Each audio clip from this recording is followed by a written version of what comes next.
Bonjour Monsieur Théron. Bonjour. Cette fois-ci, on vous accueille pour la présentation d'un de vos livres. Pouvez-vous nous présenter votre ouvrage « Les descendants d'Éléonore Malzer » ?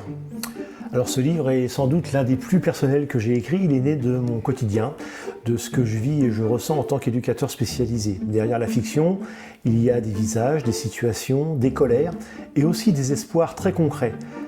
L'histoire se résume ainsi. Dans un service de protection de l'enfance étouffé par la bureaucratie, quelques éducateurs décident de raviver l'héritage oublié d'Éléonore Malzer, pionnière du travail social et bien sûr pionnière fictive. Ils se réunissent dans l'ombre. Marie et ses collègues forment un groupe clandestin, les Descendants. Leur mission, redonner une place à l'humain dans un système obsédé par les chiffres. Cette histoire, je ne l'ai pas inventée de toutes pièces, elle est nourrie de ce que j'observe, des professionnels qui tiennent malgré tout, qui doutent, qui résistent parfois en silence, les pressions institutionnelles, les dilemmes éthiques, les stratégies discrètes pour continuer à faire correctement son travail, tout cela existe. À travers ce roman, j'ai voulu mettre en lumière cette résistance invisible, défendre une idée simple mais essentielle. Derrière chaque dossier, chaque chiffre, il y a un enfant, une histoire, une dignité. C'est un roman engagé et sensible, du moins je l'espère, qui interroge la dérive d'un secteur en crise et la force de celles et ceux qui refusent de renoncer. Vous venez de dire que votre écriture semble engagée, mais est-ce un choix assumé ? Totalement, mon écriture est indissociable de mon parcours professionnel, politique et syndical. En tant qu'éducateur spécialisé, je suis quotidiennement confronté à des réalités sociales dures, à des parcours cabossés, mais aussi à des résistances incroyables. L'écriture me permet de prolonger ces rencontres, de leur donner une voix sans jamais les trahir. Je me souviens d'ailleurs d'une situation qui m'a profondément marqué, un jeune accompagné dans le cadre de la protection de l'enfance, pour lequel tout semblait se résumer à des rapports, des évaluations et des détails administratifs. Sur le terrain, la réalité était bien plus complexe, faite de fragilité, de liens ténus et de tentatives de reconstruction. Ce décalage permanent entre ce que vivent les personnes et ce que produit la machine institutionnelle m'a longtemps habité. C'est aussi cela qui m'a poussé à écrire, essayer de redonner de la chair à ce que les procédures finissent parfois par effacer. En quoi votre engagement politique influence-t-il votre travail d'auteur ? Mon engagement politique repose sur une conviction simple, la nécessité de redonner du pouvoir d'agir aux citoyens. Cela se retrouve dans mes personnages qui sont rarement des héros classiques, ce sont souvent des individus en marge qui tentent de comprendre, de résister, d'agir malgré les contraintes. À travers eux, je questionne, ou du moins je tente de questionner les mécanismes de domination, les inégalités et les responsabilités collectives. Et votre engagement syndical ? Le syndicalisme m'a appris la force du collectif, mais aussi la complexité des rapports humains dans les luttes sociales. Dans mon écriture, cela se traduit par une attention particulière aux dynamiques de groupe, aux solidarités, mais aussi aux tensions. Rien n'est jamais binaire, ni les situations, ni les personnages. Peut-on dire que votre livre est une forme de prolongement de votre action sur le terrain ? Oui, d'une certaine manière. Mon travail sur le terrain et mon écriture se nourrissent mutuellement. Là où l'action publique ou sociale tente d'apporter des réponses concrètes, la littérature permet d'ouvrir des espaces de réflexion, de doute, de questionnement. Elle offre une liberté que n'ont pas toujours les cadres institutionnels. Quel message souhaitez-vous transmettre aux lecteurs ? Je ne cherche pas à délivrer un message au sens moral du terme. En revanche, j'espère susciter une prise de conscience, une réflexion. Si les lecteurs referment le livre en se posant des questions sur la société, sur les autres ou même sur eux-mêmes, alors j'aurai, je pense, atteint mon objectif. Comment définiriez-vous votre démarche globale ? Je dirais qu'elle est à la croisée de 3 chemins, le social, le politique et le vécu. Mon ambition est de raconter des histoires qui touchent, qui interrogent et qui peut-être participent modestement à faire évoluer les regards. Avant d'engager une petite discussion ouverte, un dernier mot ? Écrire pour moi, ce n'est pas un acte isolé ni une posture, c'est une manière de rester au plus près du réel, de ce que je vis sur le terrain comme de ce que je ressens face aux transformations de notre société. C'est aussi une forme d'engagement qui prolonge mon travail d'éducateur, mes convictions politiques et ma petite expérience syndicale. Je n'ai jamais voulu écrire sur les autres, mais écrire avec ce que je vois, ce que j'entends, ce que je ressens, ce que je traverse. Si ce livre peut permettre à certains lecteurs de regarder autrement le monde de la protection de l'enfance, ou simplement de ne plus voir des chiffres là où il y a des vies, alors il aura trouvé toute sa place. Les descendants d'Éléonore Malzer n'est pas une fin en soi, mais une continuité, celle d'un engagement quotidien, parfois discret, souvent invisible, mais toujours profondément humain. D'ailleurs, en écrivant cette histoire, ce roman, je n'ai eu de cesse de penser à mes chers collègues. Alors Monsieur Théron, moi personnellement, quand j'ai lu votre ouvrage, Alors, je ne vais pas tout aborder ni rentrer dans les détails, mais je l'ai trouvé inspirant. C'est-à-dire que ça m'a donné, rallumé ou mis du bois dans la flamme de la motivation pour agir sur le terrain. Alors moi, ce que j'ai remarqué, vous me direz s'il y avait cette lecture-là de votre part, enfin ce message caché, moi j'ai vu une sorte une forme de méthodologie. Si un groupe, par exemple, de professionnels veut se réunir et puis réfléchir sur l'action sociale et se dire mais comment on peut, et même sur nos conditions de travail, comment on peut avancer, comment on peut aborder certaines thématiques. Alors moi j'ai vu une méthodologie dans votre ouvrage. Alors moi j'ai vu quatre points.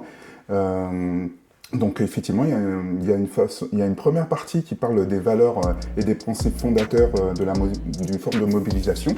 Ensuite, moi j'ai vu vous conseillez derrière tout ça qu'il faut se réunir et échanger autour des actions et des projets. En troisième, ce que j'ai décodé aussi, c'est que vous invitez finalement à tous les professionnels à connaître et identifier tout ce qui est de l'idéologie gestionnaire et de la performance. Donc moi j'ai vu une sorte d'invitation aussi à s'intéresser sur ce sujet.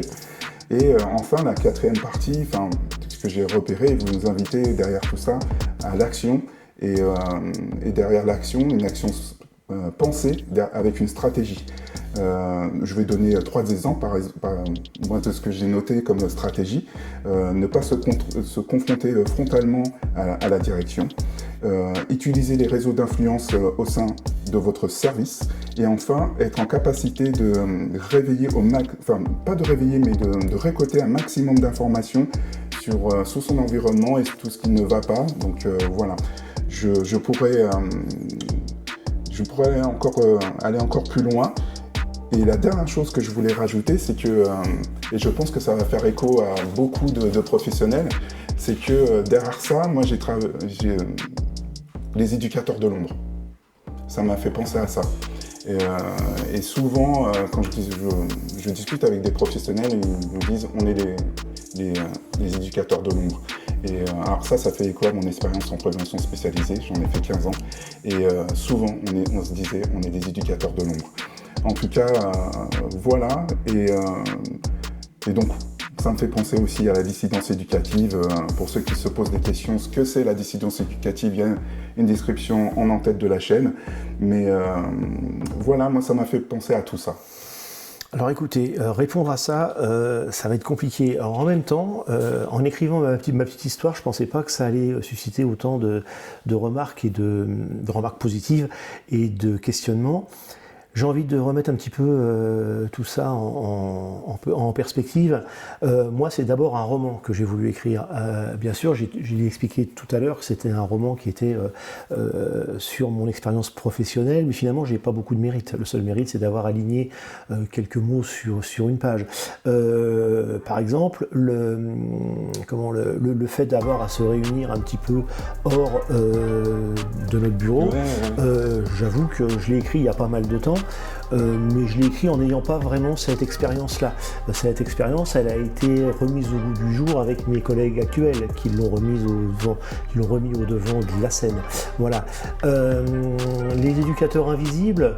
Éducateurs de l'ombre. C'est une expression que j'ai entendue moi je vais encore secteur. plus loin, je pense que parfois ils sont aussi invisibles, puis qui resteront dans l'ombre et qui resteront invisibles tant qu'on les paiera avec un lance-pierre, mais ça c'est une autre chose, ça c'est aussi un de mes combats. Et effectivement, tout ce que vous avez soulevé là, c'est à la croisée de différents champs, le champ éducatif, le champ professionnel, le champ syndical et le champ politique, et finalement je m'aperçois avec vos réflexions que j'ai bien du mal à me scinder en plusieurs parties, finalement je ne fais qu'un, et je suis fait de ça, donc si ça a transpiré dans mes écrits, j'en suis le premier avis. Alors je confirme, mais en tout cas, ça vous fait quoi d'avoir quelque part une forme de double lecture? Parce que quand je vous parle à travers comment c'est écrit, on voit une méthodologie, c'est même... Alors, je crois pas que c'est votre intention, mais moi ça m'a parlé tout de suite comme ça, comme voilà, si vous lisez entre les lignes, c'est tellement bien structuré que moi, j'ai vu une méthodologie de comment agir. Et qu'est-ce que ça vous fait d'avoir cette double lecture? Parce que je pense que vous êtes surpris. Et qu'est-ce que... Alors, donc, c'est pas ma propre lecture, c'est la vôtre, Oui, et je la respecte. Ce que ça me fait, déjà, ça me fait plaisir. Ça me fait plaisir parce que c'est ça la force du roman. La force du roman, c'est que finalement, vous lisez un roman, 5 personnes lisent un roman, 5 personnes vont avoir des ressentis différents. Et c'est ça qui est intéressant. Votre ressenti là, c'est un compliment sur la manière dont j'ai écrit ce livre, et ça me touche beaucoup.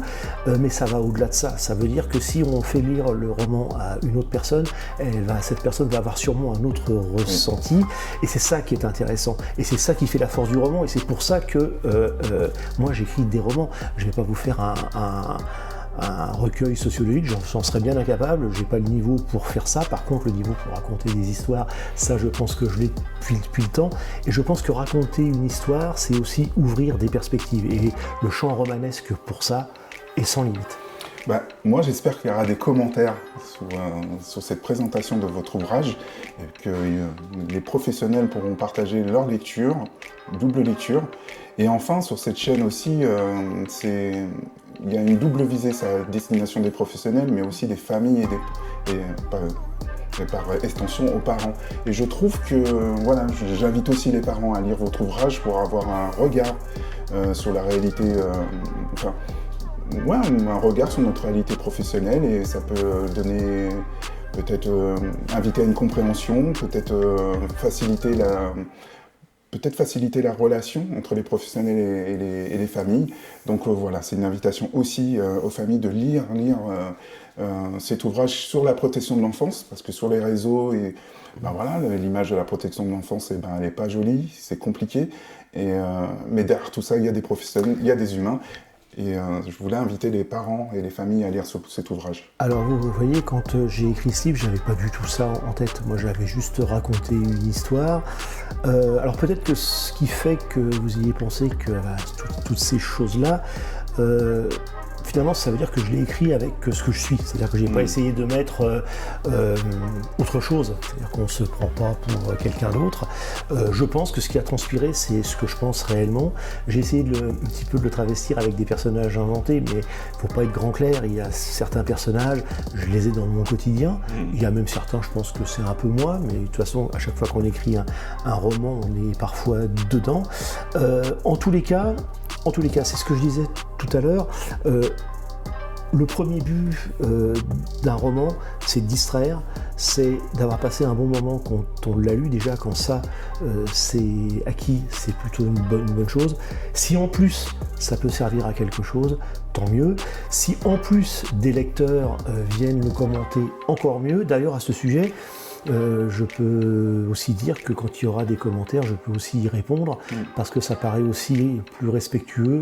Alors bien sûr, si on a beaucoup, ça va être compliqué, mais bon, je pense qu'on peut se donner un petit peu de mal et répondre aux critiques, qu'elles soient positives ou négatives. Ça fait aussi partie, entre guillemets, du job, même si pour moi ce n'est pas un job, c'est une passion et une envie de faire. Donc voilà, je répondrai à tous les commentaires s'il le faut. Merci, Monsieur Théron. Merci à vous pour cette longue interview, et du coup, j'ai perdu du temps pour écrire le second tome. À bientôt. À bientôt. Au revoir.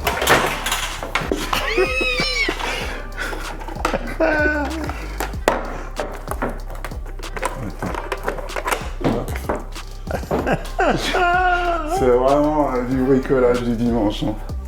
Voilà, là, cette fois-ci, il ne va pas tomber. Voilà. C'est du lourd. Voilà. Ok, messieurs, dames. Vous pouvez acheter. C'est trop, ça.